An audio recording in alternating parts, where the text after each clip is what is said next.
दगड़ियों पलाग अभी ये देखेंगे सुबह सुबह दवाई खा रहा हूँ क्योंकि दर्द बहुत है। अच्छा, तो ये मुझे जो फल मिला है वो क्या कहेंगे कि जो हम समाज के काम कर रहे थे, किसी की घर कोड़ी बनाने की बात, तो किसी की सड़क बनाने की बात, स्वास्थ्य सुविधाओं की बात, शिक्षा की बात, उसका हमें ये उपहार मिला है।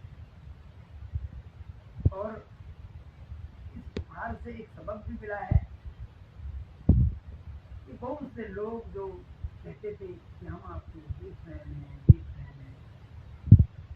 और मैं एक बात हमेशा उनसे कहता था कि मेरा बिग फैन तो मुझे छत का फैन लगता है, तो मुझे हवा देता है।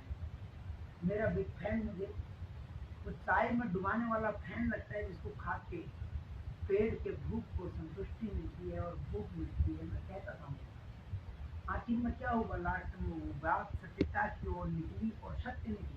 तो हुआ वैसा ही कि मेरा बिग फैन पंखा निकला, मेरा बिग फैन ये फैन निकला जो चाय में डुबा कर खाया जाता है। बिरजू मयाल को आपने बहुत से तरीकों से देखा होगा, कभी कॉमेडियन के रूप में, कभी क्रांति के रूप में, तो कभी एक छोटे भाई के रूप में, पुत्र के रूप में, जैसे आप समझते हैं उसी रूप में। इतना ही कहूंगा कि बिरजू मयाल ने जो भी काम किया अपने दम पर किया। कई लोगों ने मुझसे कहा कि तुम्हें क्या जरूरत थी अकेले जाने की। मैंने तुमसे कहा था कि मैं सबसे ज्यादा भरोसा करता हूं तो प्रभु पर करता हूं, क्योंकि मैं उनका अंश हूं, ऐसा लगता था और लगता है। मैं भरोसा करता हूं तो 33 कोटि देवी देवताओं पर करता हूं, भगवान विष्णु पर करता हूं। और जब मैं पिट रहा था उस टाइम भी मुझे ऐसा एहसास हो रहा था कि कहीं ना कहीं इस लीला को भगवान साक्षात रूप में देख रहे थे। और ये मेरी एक परीक्षा थी, मेरी एक ये परीक्षा थी कि क्या बिरजू मयाल डंडों को झेल सकता है। जिस पे हम भरोसा कर रहे हैं, भगवान खुद अपने आप से सवाल कर रहे हैं कि जिस पे हम इतने बड़ी कलयुग की लड़ाई की भरोसा कर रहे हैं, क्या वो उसके अंदर सहन शक्ति भी है?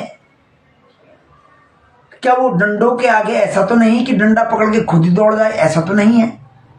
कहीं वो खुद ही युद्ध के लिए अभी से तो तैयार नहीं हो गया है, ऐसा तो नहीं है। पर उन्होंने बिल्कुल सही सोचा कि ऐसा बिल्कुल भी नहीं है। बिरजू मार खाता रहा और नाक की तरह उस मिट्टी में फड़फड़ाता रहा। बस भगवान को मैं बार बार मानता हूं, आपको भी मानना चाहिए। पर दिन आप अपने घर के मंदिर में, अपने देवी देवताओं के स्थान में सुबह शाम सफाई करके शंख जरूर बजाएं और उनके नाम का दिया जरूर जलाएं। मंदिर जाएं न जाएं, पर अपने घर के देवते के नाम का एक दिया रोज सुबह शाम नहा धो के जरूर जलाएं। मैं ऐसी कामना आपसे करता हूं। जय पहाड़, जय पहाड़ी। पहाड़